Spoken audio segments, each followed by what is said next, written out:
Ratio and proportion के आज के क्लास में दोस्तों हम लोग महत्वपूर्ण सवाल करेंगे और इन सवालों को करने का जो बेस्ट से बेस्ट तरीका होगा वो हम आपको बताने वाले हैं। पहला सवाल देखिएगा, कह रहा है 3, 4 और 9 का चौथा अनुपातिक क्या होगा, यानी फोर्थ प्रोपोर्शन क्या होगा। अब इनको थोड़ा सा समझ लीजिए, first proportion, second proportion, third proportion और फोर्थ प्रोपोर्शन ये होती क्या चीज़ें हैं। इसके बाद ये सवाल तो आपका आसानी से हो ही जाएगा।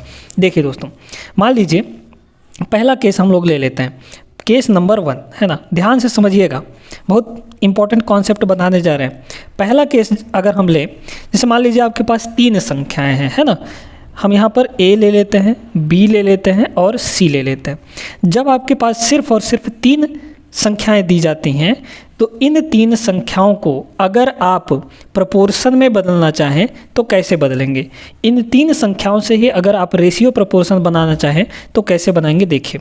तो यहाँ पर सबसे पहले A और B का रेशियो बन जाता है, यानी ये कितना हो जाएगा, A रेशियो B हो जाएगा, A रेशियो B हो जाएगा। बड़े ध्यान से समझते जाइएगा। फिर बीच में लगेगा प्रोपोर्शन, क्योंकि हमको प्रोपोर्शन भी बनाना है। फिर अब तो आपका अकेला C बचा है, लेकिन अब हम लोग क्या करेंगे, साथ में बीच वाले को भी ले लेंगे, तो बीच वाला के साथ आपका अगला वाला रेशियो बन जाएगा, यानी B रेशियो C। तो जब 3 संख्याएं दी जाती हैं तो हम लोग जो रेशियो और प्रोपोर्शन का कॉम्बिनेशन बनाते हैं वो इस तरीके से बनाते हैं, जब यहाँ पर A B C अनुपात में दिए गए हों। ठीक है, अब देखिए यहाँ पे इसको सॉल्व करने का तरीका क्या होता है दोस्तों, तो अंदर अंदर वालों को मल्टीप्लाई, बाहर बाहर वालों को मल्टीप्लाई हो जाता है, यानी B का B से मल्टीप्लाई हो जाएगा, B का B से मल्टीप्लाई यानी कि B² हो जाएगा, इक्वल टू बाहर बाहर वालों को मल्टीप्लाई यानी A और C का मल्टीप्लाई हो जाएगा, यानी A इंटू C हो जाएगा। तो यहाँ से एक बात समझिए, देखिएगा, ध्यान से सुनिएगा, ये जो 3 संख्याएं दी गई हैं, इन तीनों संख्याओं में से जो पहला संख्या होता है इसको हम लोग कहते हैं फर्स्ट प्रोपोर्शन। इसको क्या कहते हैं दोस्तों, फर्स्ट प्रोपोर्शन। जो बीच वाला है, जब 3 संख्याएं दे तो बीच वाले को कहते हैं मीन प्रोपोर्शन। क्या कहते हैं दोस्तों, मीन प्रोपोर्शन। क्या कहते हैं, मीन प्रोपोर्शन यानी मध्यानुपात। और तीसरे वाले को कहते हैं थर्ड प्रोपोर्शन यानी तृतीय अनुपात। समझ में आ गई बात। तो जब 3 संख्याएं दी गई हों, A B C दिया हो, तो आपको पहले वाले को फर्स्ट प्रोपोर्शन, सेकंड वाले को मीन प्रोपोर्शन और तीसरे वाले को थर्ड प्रोपोर्शन यानी तृतीय अनुपात कहते हैं। अगर मान लीजिए आपको सवाल ऐसे दे दे कि भाई 2 संख्याएं हैं, उनका मध्यानुपात निकालिए, तो जो संख्या जो निकालने के लिए बोले उसके जगह पर हम लोग x मानेंगे। ठीक है, अभी सवाल आएगा तो करेंगे, टेंशन मत लीजिए। अब दूसरे केस की बात करते हैं हम लोग। दूसरा केस ये है कि अगर मान लीजिए आपको 4 संख्याएं दे दें। अब केस नंबर 2 की बात करें तो अगर आपको 4 संख्याएं दे दी जाती हैं, जैसे A B C और D, इनसे अगर आप लोग रेशियो प्रोपोर्शन बनाना चाहें तो आराम से बन जाएगा। इसके जैसे झंझट नहीं है कि B को 2 बार लेना है, इसमें तो अलग अलग बन जाएंगे। यानी कैसे होगा, A और B का रेशियो बनेगा, फिर लगेगा आपका प्रोपोर्शन और C और D का रेशियो बन जाएगा। ठीक है, तो यहाँ से उसी तरीके से सॉल्व करेंगे, अंदर अंदर वालों को मल्टीप्लाई, बाहर बाहर वालों को मल्टीप्लाई, ये तो इतना आप लोग जानते ही हैं। अब यहाँ पर जो आता है इसको कहते हैं फर्स्ट प्रोपोर्शन, जो पहले नंबर पे होता है इसको कहते हैं फर्स्ट प्रोपोर्शन, इसको कहते हैं सेकंड प्रोपोर्शन, है ना, सेकंड वाले को सेकंड प्रोपोर्शन, थर्ड वाले को थर्ड प्रोपोर्शन और फोर्थ वाले को फोर्थ प्रोपोर्शन यानी चौथा अनुपातिक बोलते हैं दोस्तों। अब आते हैं इस सवाल पे, कह रहा है 3, 4 और 9 का चौथा अनुपातिक क्या होगा। तो भाई देखिए, नंबर क्या क्या दिया है, 3 दिया है, 4 दिया है और 9 दिया है। आपको चौथा अनुपातिक पूछा है, तो जो भी अनुपातिक पूछे, जो भी अनुपात पूछे उस जगह पे x मान लीजिए। चौथा पूछ रहा है तो चौथे प्लेस पे हम लोग x मान लेंगे। समझ में आ गया। तृतीय अनुपातिक पूछता तो तीसरे प्लेस पर हम लोग x मान लेते। द्वितीय अनुपात पूछता तो दूसरे नंबर पे x मान लेते। अब इसको सॉल्व करना आसान है। कैसे, इन दोनों के बीच लगेगा रेशियो, इन दोनों के बीच लगेगा प्रोपोर्शन और फिर से रेशियो लग जाएगा। इसको सॉल्व करना तो बहुत आसान है ना, अंदर अंदर वालों का, बाहर बाहर वालों का, बाहर बाहर का मल्टीप्लाई कर दीजिए, 3 का x से मल्टीप्लाई होगा 3x हो जाएगा। इधर 4 का 9 से करेंगे, 4 का 9 से तो 9 चौक 36 हो जाएगा। तो x की वैल्यू यहाँ से कितनी आ गई, 12, यानी 36/3 12 हो गया। तो कितना आ जाएगा, चौथा अनुपातिक आपका 12 आ जाएगा। ऑप्शन नंबर 1 करेक्ट हो जाएगा दोस्तों। इस तरीके से जब भी दे, 4 नंबर दे तो वहाँ पर आपको इस तरीके से बना लेना है। तृतीय अनुपातिक पूछेगा तो तीसरे नंबर पे x मानना है, द्वितीय अनुपातिक पूछेगा तो दूसरे नंबर पे x मानना है। इस तरीके से आपको कर लेना है। तो उम्मीद करते हैं समझ में आ गया होगा। अगले सवाल पे चलते हैं, महत्वपूर्ण सवाल करेंगे, जाइएगा कहीं नहीं, पूरा वीडियो जरूर देखिएगा। देखिएगा इस सवाल को, कह रहा है 0.16 और 0.64 के बीच मध्यानुपाती कितना होगा। मध्यानुपाती निकालना है, मीन प्रोपोर्शन निकालना है दोस्तों। तो क्या करते हैं, हमने क्या बताया था, जो चीज़ निकालना है उसके जगह पर x मान लीजिए। आपको क्या क्या नंबर दिया गया है, ये बेसिक तरीका बता रहे हैं, फिर आपको इसका ट्रिक भी बताएंगे, ठीक है। ये 0.16 है और आपके पास 0.64 है। मध्यानुपाती निकालना है, यानी बीच में हम लोग बीच वाली संख्या कौन सी मान लेंगे, x मान लेंगे। अब इससे रेशियो प्रोपोर्शन बनाने आता है कि नहीं। ये हो गया a, ये हो गया b, ये हो गया c। तो जब a b c तीन संख्याएं दी गई हों तो हमने अभी अभी आपको निकाल के बताया था कि क्या होता है, b square equal to a into C होता है कि नहीं, बिल्कुल हो जाता है। b square equal to a into सी।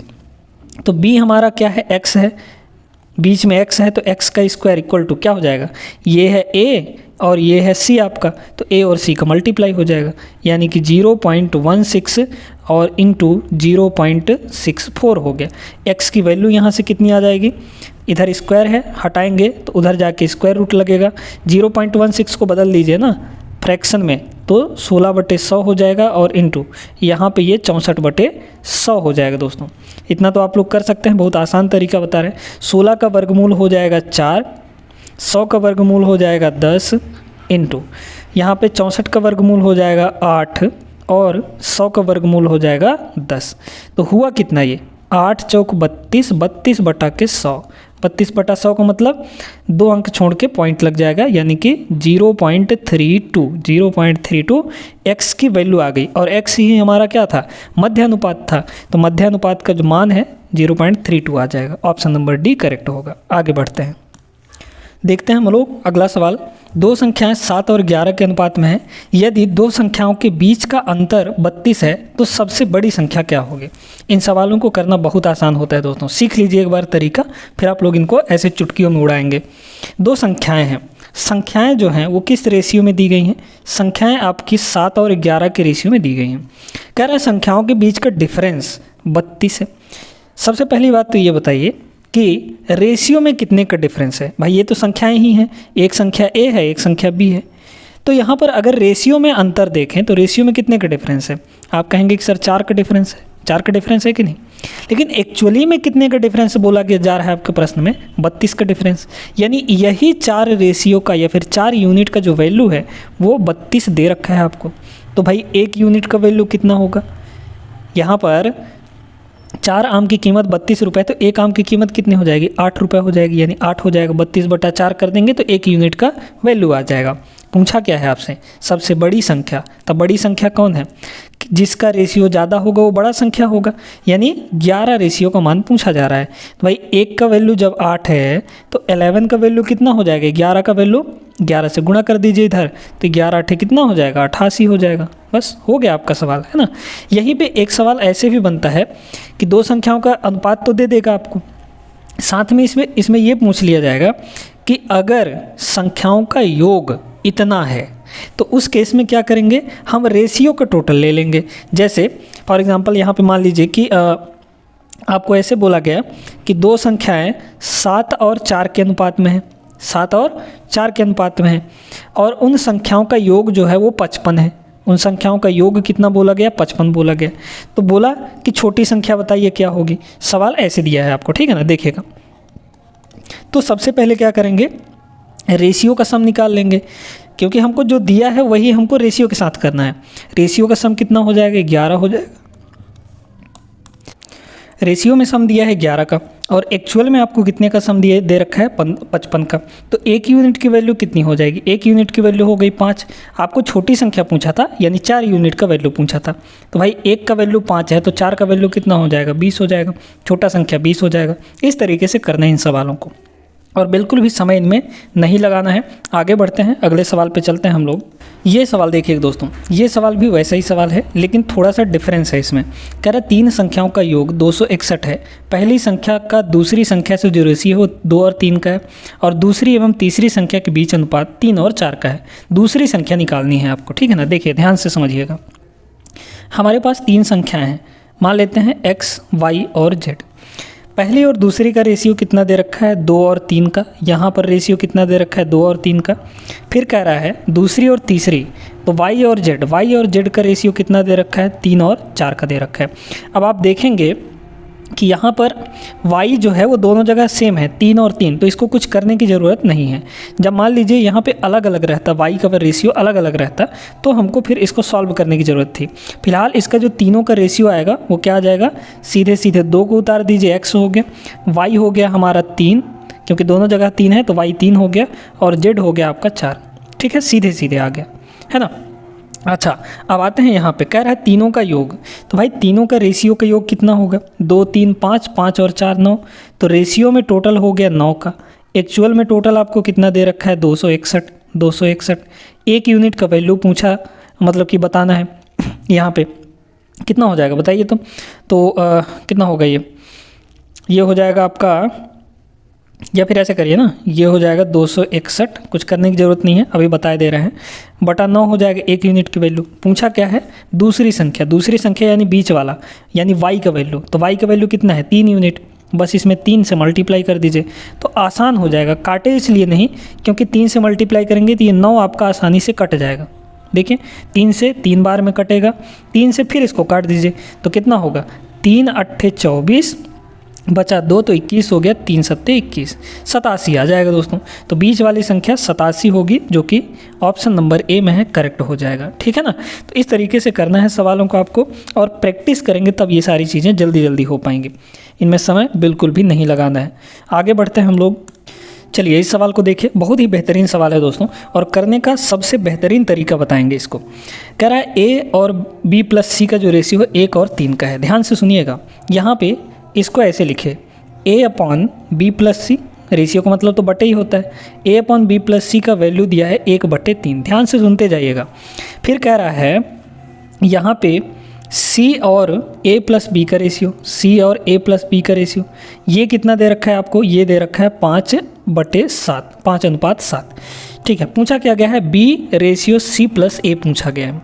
बहुत बढ़िया सवाल है, देखिए ध्यान से देखते जाइएगा कैसे करेंगे। अब देखिए दोस्तों, यहाँ पे ऊपर a है, नीचे b + c है, यहाँ पे ऊपर c है, नीचे a + b है। अगर हम ऊपर और नीचे को इसमें देखें तो a + b + c, इस वाले में फर्स्ट वाले कंडीशन में a + b + c किसके बराबर आएगा, ऊपर नीचे को जोड़ देंगे यानी 3 1 4 आ गया। तो यहाँ पे आया 4, a + b + c का वैल्यू यहाँ पे आया 4।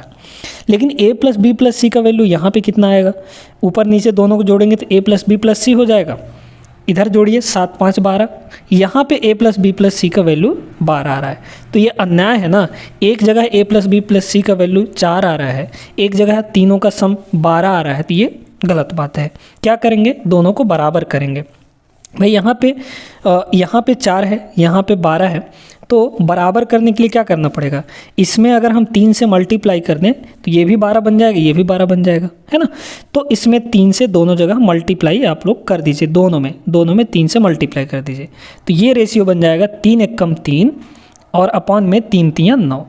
अब बात बराबर हो गई, a + b + c ऊपर वाले में भी 12 हो गया, a + b + c नीचे वाले में भी 12 हो गया।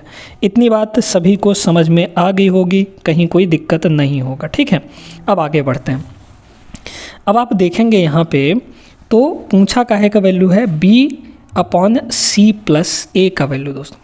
तो a का वैल्यू कितना है, a का वैल्यू 3 है। अब आप डायरेक्ट रख सकते हैं क्योंकि तीनों जगह वैल्यू बराबर हो गए। तो a की वैल्यू कितनी है, 3 है, ठीक है। c की वैल्यू कितनी है, 5 है, c की वैल्यू कितनी है, 5 है। अब आपको b का वैल्यू चाहिए, सिर्फ b मिल जाए तो काम हो जाएगा।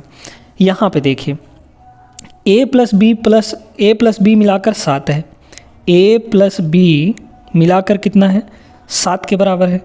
तो b कितना हो जाएगा, क्योंकि a हमारा 3 है तो 3 उधर जाके घट जाएगा 7 में से, तो b का वैल्यू 4 आ गया। तीनों का मान मिल चुका है, रख दीजिए ना भाई। इसमें कितना हो जाएगा, b/c + a की वैल्यू चाहिए, तो b का वैल्यू कितना आया है, 4 आया है। ठीक, a + c का वैल्यू कितना आया है, देख लीजिए, दोनों को जोड़ दीजिए, a + c यानी 3 और 5 8 हो जाएगा। कितना हो गया, इसको काटिए, 4 × 4, 4 दूना 8 यानी 1/2, 1/2 कौन से ऑप्शन में है, ऑप्शन नंबर सी में दोस्तों, करेक्ट हो जाएगा। ठीक है, इसी तरीके से इस सवाल को करना था और एकदम ये स्पेशल केस वाला सवाल था।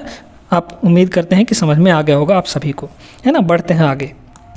अब देखिएगा इस सवाल को, ये भी एक तगड़ा सवाल है, जोरदार सवाल है। कह रहा है 3 भिन्नों का योग जो है वो 6 है, उनमें से एक भिन्न तो आपका 1 सही 1/4 है। 1 सही 1/4 का मतलब क्या हुआ? 4 × 1 = 4, 1 = 5, 5/4 हुआ। ये भिन्न हमारा 5/4 के बराबर है। जबकि अन्य 2 का अनुपात 9 और 10 का है। तो जब 9 और 10 का है तो अन्य दो भिन्न कौन कौन से हो जाएंगे? 9x और 10x हम लोग मान लेंगे। तो पहला भिन्न आपका 5/4 है, पहला भिन्न आपका 5/4 है। बाकी के 2 भिन्न, एक हुआ 9x और एक हुआ 10x।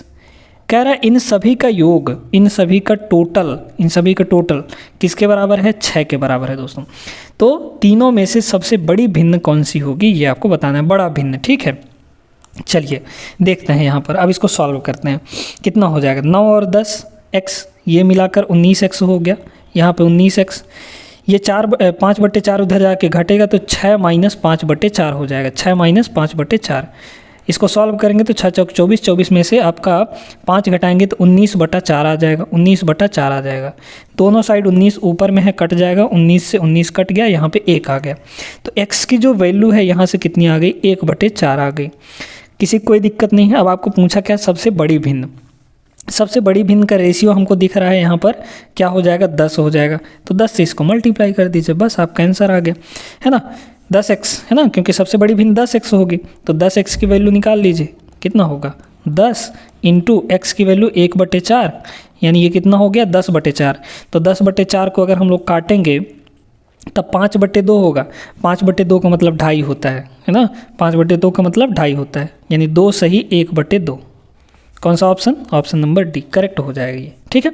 तो उम्मीद करते हैं समझ में आ गया होगा। जैसा सवाल कह रहा है वैसे वैसे आप करते जाइएगा, आपका आंसर डेफिनेटली आ जाएगा। आगे बढ़ें दोस्तों। अब जो सवाल आपको करवाने जा रहे हैं, इन सवालों को करने में आपको कम से कम नहीं तो 1.5 से 2 मिनट लगता होगा। लेकिन आज जो तरीका हम बताएंगे आपको, इससे आप लोग 30 सेकंड के अंदर इन सवालों को करेंगे। बहुत आसान होता है इन सवालों को करना, बस कुछ चीज़ें हैं, कुछ स्टेप्स हैं, फॉलो कर लीजिए, उसके बाद आपका आंसर तुरंत आ जाएगा। कह रहा है एक संख्या को 3 और 2 के अनुपात में विभाजित किया जाता है। पहले संख्या कितना था? यहाँ पर 3 और 2 के अनुपात में था, ठीक। जब प्रत्येक संख्या में 8 जोड़ा जाता है, क्या जोड़ा जाता है? 8 जोड़ा जाता है, तो यह अनुपात बदल कर 7 और 5 का हो जाता है। पहले था 3 और 2 का, अब कितना हो गया? 7 और 5 का हो गया। ये किसके वजह से हुआ है? ये तब हुआ है जब दोनों में 8 जोड़ा गया है, 8 प्लस किया गया है। पहले वाले संख्या में भी 8 जोड़ दें तो ये इतना हो गया, दूसरे में भी 8 जोड़ दें तो ये इतना हो गया। जो काम करने से ये अनुपात मिला है हमको, उसको हम लोग नीचे रखेंगे। पहली संख्या में भी 8 जोड़ने पर मिला है हमको, तो +8 यहाँ भी हो गया। दूसरी संख्या में भी 8 जोड़ने पर मिला है, तो +8 यहाँ पर भी हो गया। अब इसको करने का तरीका क्या है, सुनिएगा ध्यान से। इसमें लगाते हैं हम लोग क्रॉस मल्टीप्लिकेशन। कैसे लगाते हैं? देखिए, यहाँ से इसको मल्टीप्लाई कर दीजिए और इसको मल्टीप्लाई करके डिफरेंस लेना है, घटाना है। तो 3 × 5 = 15 और 7 × 2 = 14। 15 में से 14 घटाइए, कितना आएगा? यहाँ पे 1 आ जाएगा। इसके जो वैल्यू होगी वो किसके बराबर होगी? अब नीचे क्रॉस मल्टीप्लाई लगाइए, इसमें इसका मल्टीप्लाई और इसका मल्टीप्लाई, दोनों का डिफरेंस यानी अंतर लेना है। तो 7 × 8 = 56 और 8 × 5 = 40। 7 × 8 = 56, 56 में से 40 घटाएंगे तो 16 आ जाएगा। 56 में से 40 घटाएंगे तो कितना आएगा? 16 आ जाएगा। तो 1 यूनिट की वैल्यू 16 हो गई। पूछा है क्या है आपको? दोनों संख्याओं में से बड़ी संख्या कौन सी है? संख्याओं का अनुपात तो 3 और 2 दिया था ना भाई। 1 यूनिट का वैल्यू 12 है, तो बड़ी संख्या कौन सी होगी? जिसका 3 रेशियो है। तो 3 यूनिट का वैल्यू निकाल लीजिए। 3 का वैल्यू कितना होगा? 16 × 3 = 48, ठीक है। 1 का वैल्यू 16 तो 3 का वैल्यू 48। बस हो गया आपका सवाल। देखिए कितना आसान है, बस छोटा सा स्टेप है, ठीक है। तो अब आप लोग ऐसे ही करिएगा, इस टाइप के सवालों को बेसिक से करेंगे तो टाइम लगेगा। बेसिक से इसको करने का तरीका बता देते हैं कैसे। देखिए, एक संख्या कह रहा है 3 और 2 के रेशियो में बांटा गया, तो पहले हम इसको 3x और 2x मानेंगे, 3x और 2x मानेंगे, ठीक है। फिर कह रहा है दोनों में 8 जोड़ दें, तो दोनों में हमने 8 जोड़ दिया, दोनों में 8 जोड़िए, तो अनुपात कितना हो जाता है? 8 जोड़ने पर अनुपात बन जाता है 7 और 5 का, 7 और 5 का। फिर इसको आप लोग क्रॉस मल्टीप्लाई करके सॉल्व करेंगे, वहाँ से x की वैल्यू आएगी। फिर आप उसको 3x के साथ मल्टीप्लाई करेंगे तब जाके आपका वैल्यू आ पाएगा। तो ये बेसिक तरीका है और ये है शॉर्ट ट्रिक। शॉर्ट ट्रिक लगाइए, आंसर पाइए तुरंत। आगे बढ़िए। अगला सवाल ये रहा, सेम वैसा ही सवाल है। पहले जो दो संख्याओं का अनुपात था वो 2 और 3 का था दोस्तों। सेम टू सेम वैसा ही सवाल है, चाहे तो वीडियो को पॉज करके लगा सकते हैं एक बार। प्रत्येक संख्या में वृद्धि किया गया 20 का, तो उनका अनुपात बदलकर कितना हो गया? 3 और 4 का हो गया। ठीक है, ये कब हुआ है? ये तब हुआ है जब 20 का वृद्धि हुआ है, यानी दोनों में 20 जोड़े हैं तब ये आया है। बस क्रॉस मल्टीप्लाई लगाइए। कह रहा है दोनों संख्याएं कौन कौन सी होंगी ये आपको निकालना है। ऊपर क्रॉस मल्टीप्लाई लगाएंगे तो यहाँ पे कितना होगा? 3 3 9, यहाँ पे हो जाएगा 4 2 8। तो 9 में से 8 घटाएंगे तो कितना आएगा? 1 आ जाएगा।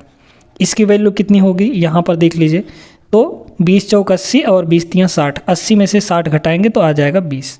पूछा क्या था? संख्याएं 2 और 3 के रेशियो में है, तो 1 का वैल्यू कितना? 20। तो 2 का वैल्यू कितना हो जाएगा? 40 हो जाएगा। तो एक संख्या 40, एक का वैल्यू 20, तो दूसरी संख्या 3 यूनिट है, तो 3 का वैल्यू 60 हो जाएगा। तो 40 और 60 ये रहे आपके आंसर। कौन सा ऑप्शन? Option number D.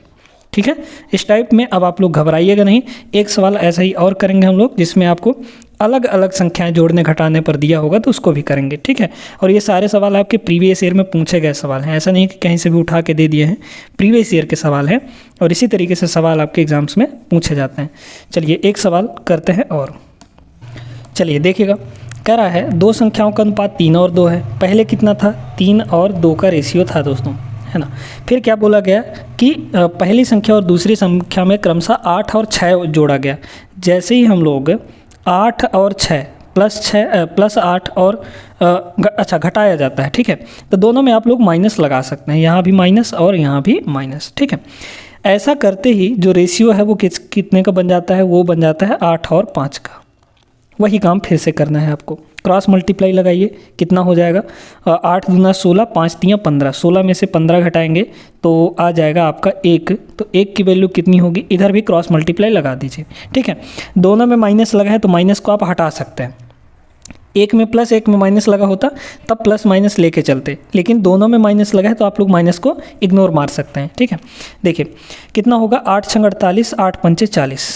इधर हुआ ना क्रॉस मल्टीप्लाई, 8 6 48 और 8 5 40। तो 48 में से 40 घटाएंगे, अंतर लेना है आपको, कितना आ जाएगा? 8 आ जाएगा।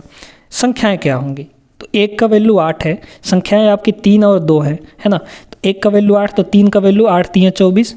ऐसे ही 2 का वैल्यू कितना हो जाएगा? 16 हो जाएगा। तो 24 और 16 इसके सही आंसर हो जाएंगे। ऑप्शन नंबर सेकंड करेक्ट हो जाएगा दोस्तों। ये तरीका है इनके करने का और बहुत ही शॉर्ट तरीका है। उम्मीद करते हैं आपको अच्छा भी लगा होगा ये क्लास करके। चलिए फिर मिलते हैं नेक्स्ट क्लास में हम लोग। ये क्लास अगर अच्छी लगी हो तो लाइक कर दीजिए और चैनल को सब्सक्राइब कर लीजिए, चैनल पर नए हैं तो। मिलेंगे नेक्स्ट वीडियो में, तब तक के लिए जय हिंद।